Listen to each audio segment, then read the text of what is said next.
தமிழ்நாட்டில் 5 நாட்களுக்கு வெப்பநிலை 4 டிகிரி வரை அதிகரிக்கும். சென்னை வானிலை ஆய்வு மையம் எச்சரிக்கை.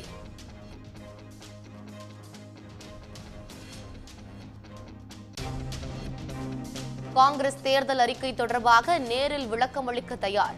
பிரதமர் மோடிக்கு காங்கிரஸ் தலைவர் மல்லிகார்ஜுன கார்கே கடிதம்.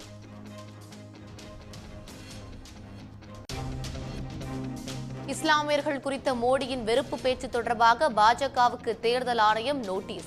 நட்சத்திர பேச்சாளரான மோடியின் பேச்சு பற்றி பாஜக தலைவர் நட்டா 29ஆம் தேதிக்குள் விளக்கமளிக்க உத்தரவு.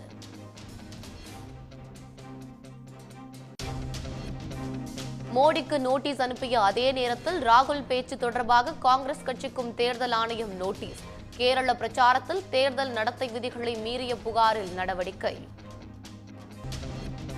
சேலத்தில் வெயிலின் தாக்கத்தை உணர்த்தும் விதமாக ஆட்சியர் அலுவலகம் எதிரே ஆம்லெட் போட முயற்சி. அனுமதியின்றி கூடியதாக 2 பேரை பிடித்து போலீசார் விசாரணை.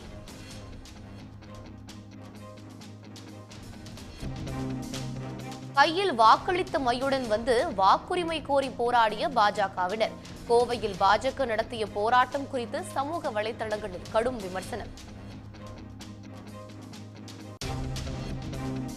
கேரளாவில் மொத்தமுள்ள 20 மக்களவை தொகுதிகளிலும் நாளை வாக்குப்பதிவு. 25,231 வாக்குப்பதிவு மையங்களில் இறுதிக்கட்ட ஏற்பாடுகள் தீவிரம்.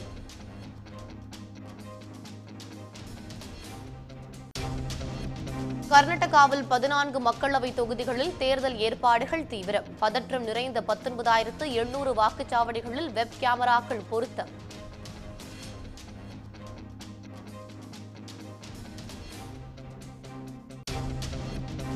புலம்பெயர் தொழிலாளர் குறித்து போலி வீடியோ வெளியிட்டு கைதான யூடியூபர் பாஜகவில் இணைந்தார். தமிழ்நாட்டு போலீசார் கைது செய்யப்பட்டு 9 மாதங்களுக்கு பிறகு ஜாமீனில் வந்தவர் மறுநாளே கட்சியில் சேர்ந்தார்.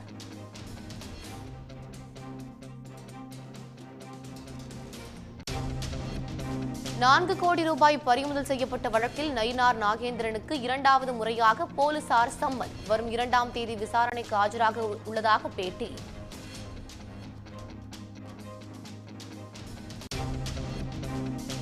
IPL போட்டியை சட்டவிரோதமாக செயலி மூலம் ஒளிபரப்பு செய்த வழக்கு. செயலியை விளம்பரப்படுத்திய நடிகை தமன்னாவுக்கு மும்பை போலீசார் சம்மன்.